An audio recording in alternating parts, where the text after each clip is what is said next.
Está no ar o Agro Mais Entrevista e hoje aqui nós vamos falar da educação brasileira, do PNE, o novo Plano Nacional de Educação, que tramita no Congresso para estabelecer então diretrizes para os próximos 10 anos e sobre o projeto de lei complementar que cria o Sistema Nacional de Educação. E a associação De Olho no Material Escolar está bem perto desse debate, viu? Sobre os assuntos, eu converso agora com a Letícia Jacinto, que é presidente da Associação De Olho no Material Escolar. Muito bem-vinda, Letícia. Que bom tê-la aqui com a gente hoje no nosso programa. É um grande prazer estar aqui. Vamos lá, então. Nesse contexto, né, o De Olho, né, a organização, ela trabalha pela melhoria da qualidade no ensino do país, né? E antes da gente entrar nesse tema aí, eu queria que você começasse, né, a falar como surgiu a associação. A De Olho no Material Escolar ela é uma associação sem fins lucrativos, do qual todo o trabalho ali, diretoria, conselho, é voluntário. E nós surgimos ali na pandemia, olhando o material didático das crianças e analisando esses materiais. Então, a gente contratou a FIA, Fundação Instituto de Administração, ligada à USP, e ela analisou os materiais sob o contexto do agronegócio. E naquele início, né, tivemos que segmentar, então eles trouxeram como resultado dessa pesquisa alguns dados importantes. Primeiro, que 40% do material fala-se sobre o agro. Segundo, que 60% há mais de menções negativas do que positivas. E terceiro, que somente 3,47% tem fontes científicas. Então, essa é a nossa maior preocupação. Se a gente está trabalhando com material didático, tá, que é a principal ferramenta que está na mão do professor, aí, por todos os municípios, né, estado, etc., com somente menos de 4% de fontes científicas, o restante aí eu acho, né, o que a gente está entregando realmente na ponta para que esse aluno aprenda. Então, a gente surgiu daí, a gente faz inúmeras ações hoje em dia, a De Olho cresceu de forma muito orgânica, Brasil inteiro, estamos em 17 estados, mais de 140 municípios, e a gente traz o programa Vivenciando a Prática, que é trazer as crianças para dentro das empresas, das feiras, receber essas crianças na maior parte de escolas públicas, mas também escolas privadas, para que elas entendam toda a evolução, né, do que aconteceu nos últimos anos, essa modernidade, a entrada das tecnologias. E nós temos também a agroteca, lá naquele início, quando a gente trabalhando com as editoras. Letícia, mas você me deu um texto aqui da Embrapa, ou do IBAMA, ou do IBGE, muito técnico, eu preciso que esse texto seja traduzido para a linguagem educacional. Então, para crianças de 10 anos, a gente resolveu criar a nossa biblioteca virtual, que é a Agroteca, a Exal, que é a nossa curadora, e a gente sobe material lá constantemente, né, mas material que tem as fontes corretas. Então, a Agroteca ela é usada por professores, por alunos, pelos próprios conteudistas que escrevem. A gente tem uma relação muito importante com essas editoras, gravação de videoaulas, palestras. Agora há pouco falamos um pouco aqui do Daniel Vargas, né? Ele é um dos palestrantes que, ou para professores, ou já deu até palestras para a gente também, nas editoras, porque é você trazer para próximo, né, da realidade dos setores produtivos, o que acontece hoje, né, trazer a educação para perto, juntar.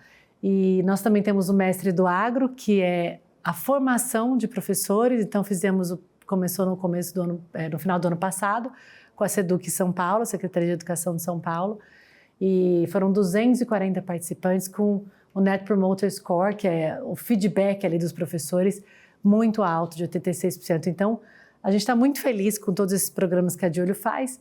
E aqui hoje a gente vai falar também de algo que virou o coração também da De Olho, que são as leis educacionais. É estar atento ao que se passa dentro do Congresso, porque essas leis vão impactar qualquer trabalho que você fizer na ponta. Justamente isso que eu queria iniciar agora, né, gente? Porque o PNE, não é, ele planeja a política educacional para os próximos anos.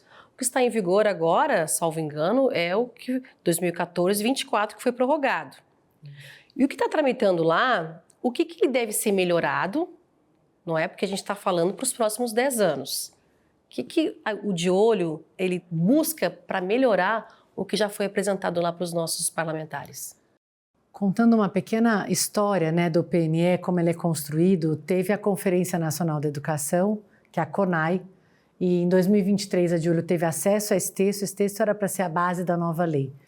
e nos assustou bastante, porque ele não continha o que precisa de estrutural para a educação. Eu falei, a gente precisa concretar uma parte para construir uma casa em cima, né? Tem que estar firme o chão. Então, o que a gente... cadê a formação de professores? Então, a gente indagou muitas coisas, trabalhamos dentro do Congresso isso durante um ano, tivemos com os presidentes das duas casas, trouxemos isso para apreciação da equipe técnica do Senado e da Câmara também, e avançamos muito. Na hora que o governo, o MEC, entregou o Plano Nacional de Educação ali para a contemplação do Congresso, da Câmara, ele já veio sem muitas coisas que continham no CONAI. E trouxe alguns temas que são importantes. Então, ele trouxe ali a alfabetização, ele trouxe a formação de professores, veio um plano muito melhor. Mas um plano que é uma carta de intenções.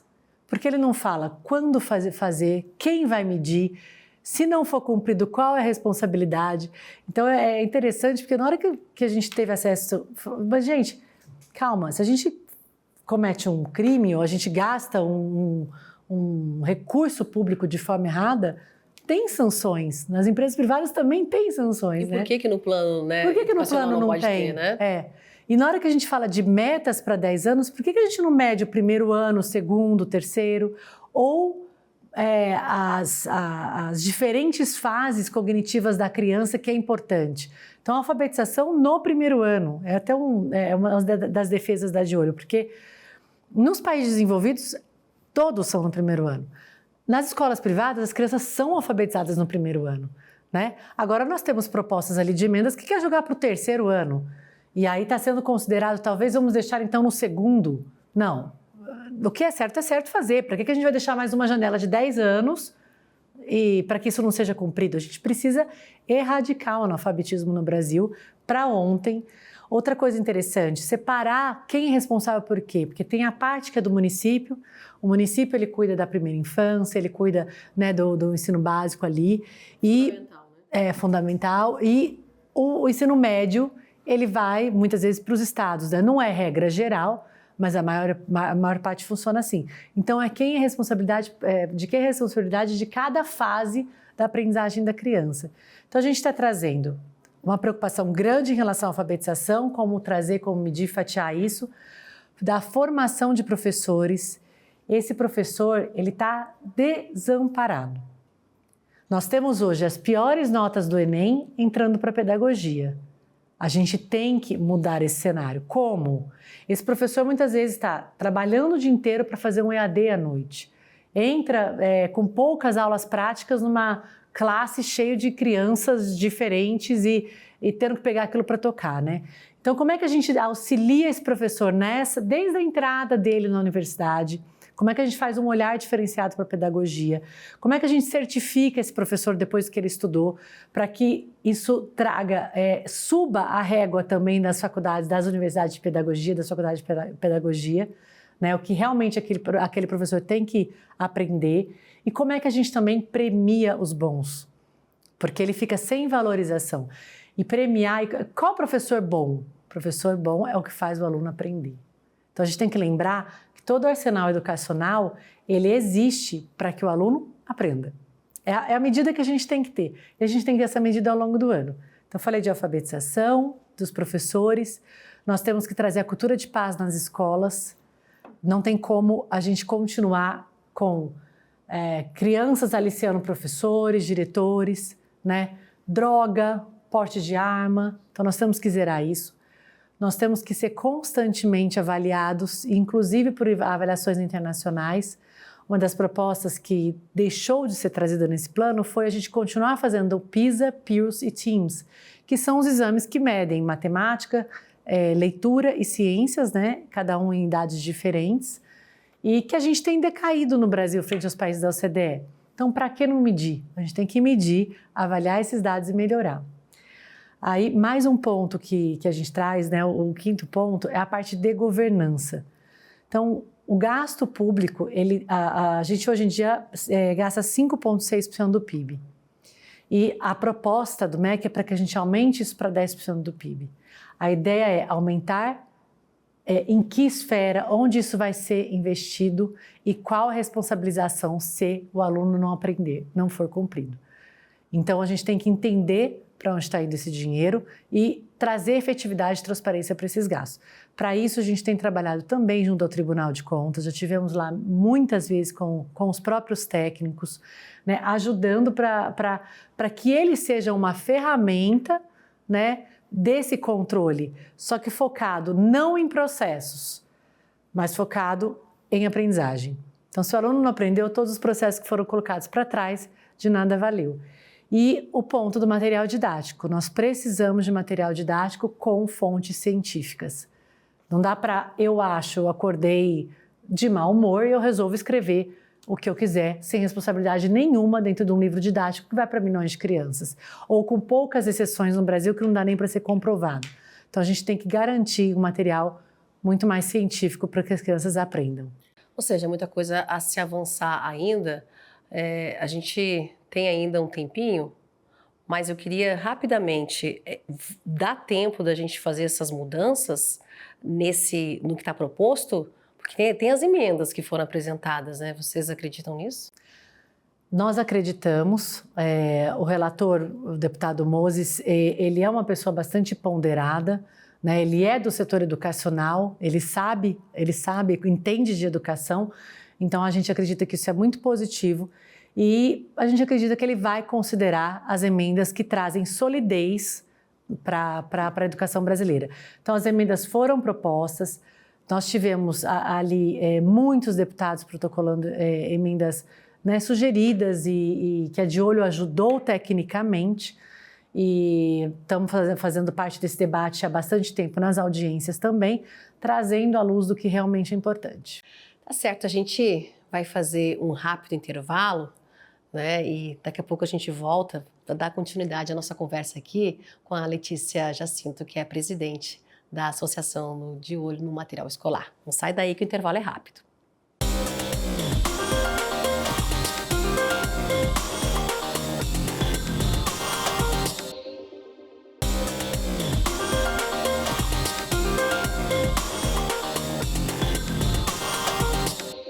Voltamos com o Agro Mais Entrevista. Hoje nós estamos falando da educação brasileira, né, do novo Plano Nacional de Educação que tramita lá no Congresso Nacional para estabelecer, então, as diretrizes para os próximos 10 anos. Também vamos falar agora nesse bloco sobre o projeto de lei complementar que cria o Sistema Nacional de Educação.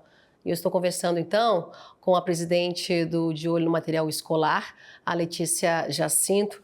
Letícia, vamos começar agora em relação ao sistema, não é? Que já está tramitando, que desde 2019 também é importante a atuação aí da associação. Fala pra gente o que é, não é, esse projeto de lei do SNE.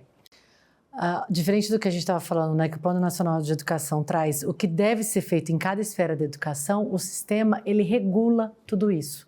Então, a ideia é criar um SUS da educação, se a gente puder chamar assim, ou um conselhão que traz ali, dividido entre as esferas, Undime, Concede e MEC, dividindo essa gestão da educação. Hoje, concentrada no MEC, o MEC dá as diretrizes, eles estão querendo dividir. Qual é a nossa preocupação? Nós temos 5.000 municípios, a gente dá na mão de 5 pessoas ali das entidades privadas para poder resolver esse assunto. Nós temos vários estados, também na mão de 5 pessoas. E são entidades privadas. Então, como que o próprio Tribunal de Contas pode cobrar algo, né, se não são entidades públicas, se não está mais debaixo do MEC? A gente perde a gestão disso. Fora isso, falei de 5.000 para 5. E a heterogeneidade brasileira que a gente falou? E os municípios que se destacam, né? Essa comissão tripartite, ela vai ter, inclusive, a gestão sobre os recursos, se ela repassa ou não. Ela decide para quem ela manda recursos da educação ou não. Então, é bastante sério, é terceirizar o que está debaixo do MEC hoje para essas 3 instituições, Undime, Concede e MEC, perdendo o poder de gestão do próprio MEC. E a segunda parte é trazer uma regulamentação das escolas privadas, que hoje em dia tem certa autonomia. Então, ela vai estar debaixo disso daí também. quase que a gente pensa que deveria ser o contrário. A educação privada está andando até bem, os índices estão bem melhores do que a educação pública. Então, por que trazer esse bolo para debaixo daqui? A gente vai piorar o que está melhor? Né? Está dando certo, né? O que deu certo. Então, a nossa preocupação é essa concentração e também tirar, de alguma forma, a autonomia das escolas privadas que funcionam. Tirar a autonomia das escolas privadas e também não levar em conta essas diferenças regionais, não é, Letícia? Não levar em conta. Com certeza não tem como a gente tá representado, né, em 5 pessoas ali eleitas pelo próprio presidente das instituições, 5 mil municípios. E a gente tem diferenças no Brasil. E quem escolheria esses membros desse sistema, desse conselho? Os próprios presidentes do Concede e da Undime. E isso tem uma troca... Quando entram novos prefeitos, né, ou novos governadores, trocam o seu secretário da maneira como querem, né? Mas essas instituições, elas têm historicamente se mantido ali com as pessoas quase sempre as mesmas pessoas. Então, é uma coisa para se olhar por que uma instituição privada vai regular a educação, inclusive com o poder de veto ou de enviar recursos ou não. Isso é bastante preocupante. A gente abrir mão, né, da educação para terceirizá-la. E o que o De Olho no Material Escolar está fazendo, né, está atuando, então, para evitar que isso aconteça? Esse PL ele passou por unanimidade em 2019 no Senado. E nós tivemos ali inúmeras conversas, inclusive com o próprio relator, e ele falou, nós sabemos que há falhas, o senador, e nós estamos dispostos a rever isso dentro do Senado, mas agora ele está na Câmara em medida de urgência. E nesse ano, o presidente da Câmara, Hugo Mota, ele pautou já isso, falou, nós vamos pautar, trazer o SNE e o relator vai ser o deputado Rafael Brito. Então, ele já colocou o negócio na esteira para rodar. Então, isso é muito preocupante. O que a De Olho tem feito é atentar os deputados para o que pode passar de forma muito rápida. Então, nós temos que ficar atento como sociedade civil, nós temos que trazer isso para os deputados que a gente conhece, né? Trazer o tema educação. Enquanto a educação não estiver no radar de cada congressista aqui, também da sociedade civil, vai ser muito mais difícil da gente fazer uma modificação. Voltando para o Plano Nacional de Educação, né, para os próximos 10 anos aqui para o nosso país, uma comissão foi formada, né, a participação da sociedade. Como é que está sendo você que está acompanhando aqui em Brasília essas audiências? Existem muitos questionamentos aí, porque você me trouxe tudo que foi apresentado em emendas, e são muitas emendas, viu, gente? Dessas 7 que você elencou aqui para a gente, uma das mais importantes aí, tanto que vocês estão em cima dessas questões, como é que você está acompanhando os outros questionamentos? Assim, tem muitas dúvidas? Eu acho que tem 3.072 emendas, eu acho que esse é o resultado final. E os partidos que mais protocolaram emenda foram PL, PSOL e PT. Eu vi um estudo ontem até de uma instituição da educação que trouxe esses dados. E o que nos preocupa é que muitas emendas daquela que eu contei lá da CONAI, elas voltaram. Então, emendas que não são primordiais para a educação, inclusive questionando a educação privada. Tem várias emendas que, ao nosso ver, elas não vão construir e sedimentar a educação, né, num território firme, para que ela cresça e para que ela realmente modifique. Então, essa é a nossa preocupação, mas a gente acredita que o relator, ele é do setor educacional, né, ele é uma pessoa que entende de educação. A gente acredita que o relator vai ser bastante ponderado em relação a emendas extremas. Ele quer construir no seu mandato, ele quer deixar um grande legado. Esse plano dura 10 anos.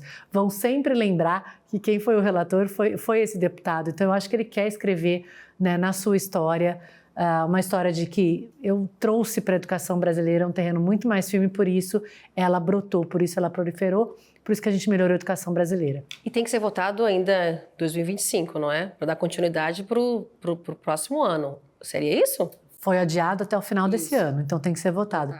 Pela previsão que eles estão dando, em agosto, esse texto está pronto e aí deve seguir para o Senado após a votação. Entre essas questões que você trouxe aqui para a gente, dessas emendas, uma que ela é muito em relação às evidências científicas contendo no material didático, a gente pode até citar o Enem de 2023, não é? A gente viu aí questões polêmicas envolvendo muitas críticas ao agronegócio, não é? A propriedade privada, a gente viu questões ali que tratavam de violência no campo, desmatamento, aquela exploração predatória da terra, ou seja, todo mundo no mesmo bololô ali e colocando o agro. E para aqueles estudantes que estão ainda, né, estão em formação. Como é que vocês avaliam isso, né? O que já passou, ok, mas a gente, enquanto não mudar, né, essas emendas que você trouxe, enquanto isso não acontecer, questões como essas do Enem 23, que a gente tem como caso que ocorreu mesmo, elas podem voltar. O Enem, ele é o final, né? Na hora que a criança acaba, aquele jovem termina, ele vai fazer o Enem para poder cursar o ensino superior. Ele é o retrato do que está no material didático. Então, por isso a gente nasceu como de olho no material escolar, porque a gente acredita, o material didático hoje ele é a principal ferramenta desse professor. Ele tem lá o que você vai dar nos primeiros 5 minutos de aula, 10 minutos de aula, as provas vêm prontas, as questões dadas em sala de aula vêm prontas, os vídeos vêm indicados. Então, realmente, ele é uma força muito grande. Material didático não é perfumaria. Material didático é a principal ferramenta que o professor tem na mão. E não tem que ter as questões ideológicas também, não é? Tem que trazer fontes científicas, pelo amor de Deus. É o que rege, não é? Ali, o livro tem que trazer fonte científica. E não é falar bem de setores, não. A ideia é falar assim, onde estamos hoje, até porque os desafios vão ser resolvidos por esses próprios jovens. Tem que trazer de onde partimos. Não adianta analisar problemas que aconteceram 100 anos atrás como se ele fosse real hoje, ou como se ele fosse relevante hoje. Então, por isso é importante as fontes científicas. A gente tem que procurar os dados dos ministérios, a gente tem que trazer o IBGE, trazer a Conab, o IBAMA, a Embrapa. Nós temos fontes maravilhosas aqui no Brasil. Nós temos que trazer essas fontes como oficiais, na hora que a gente quiser tratar desses assuntos. E o que está faltando é isso. Hoje a gente vê, eu citei esse caso do Enem 23 porque repercutiu muito aqui, né, no setor. A gente viu a Frente Parlamentar da Agropecuária, as associações, todas questionando o que estava sendo colocado ali para os nossos estudantes que estão, como você falou, na ponta final. Imagina o que tem lá no início, no fundamental, né, no ensino fundamental e no ensino médio. E é uma questão muito relevante, tanto que vocês, que é a bandeira, pode-se dizer assim, da associação de vocês? A parte do material didático, sim, porque inicia-se por aí, né? E é muito importante. Então, a gente tem que estar sempre batendo nessa tecla. Estivemos o mês passado com o Conselho Nacional de Educação, trazendo essa problemática, apresentando o trabalho da FIA, que analisou o material didático brasileiro, e conversamos também no MEC há um mês atrás sobre o Plano Nacional do Livro Didático. Então, isso teria que estar escrito explicitamente nos editais, para que a partir daquilo ele não passava. O que você coloca de regra no edital, né, isso não passa, as editoras obedecem, então tem que trazer fontes. Não dá para o seu autor, que tem muitas vezes uma visão limitada de Brasil, né? Muitas vezes não conhece, o Brasil é muito grande, é muito heterogêneo. E tem tanta coisa bonita para poder mostrar, né? A gente bem sabe, né? Que tem muita coisa bacana para mostrar e o agro faz parte disso, né? A gente mostra que o quão sustentável é o agro, a gente tem que passar isso para os nossos estudantes, né? Para fazer uma boa redação, para ter uma base, né? Até para citar ali a fonte. E todo esse trabalho de vocês, ele é muito bem-vindo, porque a gente já acompanhou aqui ao longo dos nossos programas, não é a participação de vocês nas escolas, mostrando a realidade, levando essa criança, o professor, a diretoria, enfim, para conhecer a realidade do campo. Ou seja, a formação, para mostrar, né, que a comida, ela não vem da televisão, ela não vem de uma folha, de uma revista. Tem um produtor lá, né, suando, acordando todos os dias muito cedo, empregando aí no cultivo, um solo, né, com as práticas sustentáveis, a pecuária também, ou seja, vocês estão mostrando o que é a realidade do campo. É muito importante a criança e todo o setor educacional entender toda essa cadeia, quão rica ela é. Ela não começa dentro da fazenda, dentro da porteira que a gente brinca. Ela começa muito antes, através de pesquisa, né? nas fábricas dentro das cidades, as fábricas de máquinas, de insumos, de defensivos e assim vai. E aí depois entra para dentro do campo, aquilo é transformado em alimento e volta novamente para a cidade. Então, como isso interage, né? Quando a gente está mostrando, por exemplo, fazendo uma visita, não é simplesmente você traz uma máquina ali, você traz tudo que tem em volta, quantas matérias-primas precisa para produzir isso, quantas profissões precisa para isso, né? E a gente tem no Brasil um agro que é um dos únicos capazes de garantir a segurança alimentar mundial, segurança energética, segurança ambiental. Ou seja, a gente está com tudo na mão. Né? Vamos trazer isso para as crianças poderem ver, e tem desafios, mas aí elas ajudam a gente a resolver os desafios. Tem desafio logístico, tem desafio de conectividade, tem desafio de armazenagem. Se eles verem um agro que acontecia 100 anos atrás, eles não vão conseguir resolver os problemas atuais. Né?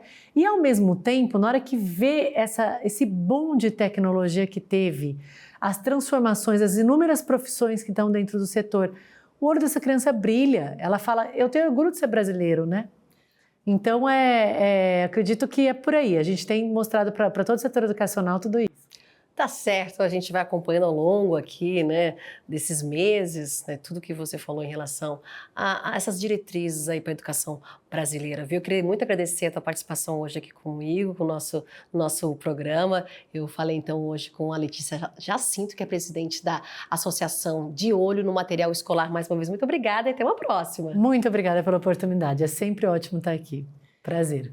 E obrigada a você também pelo carinho, a sua audiência aqui com a gente no nosso canal AgroMais, totalmente dedicado ao agronegócio, viu? Fica aqui acompanhando a nossa programação. Tchau, tchau e até o próximo programa.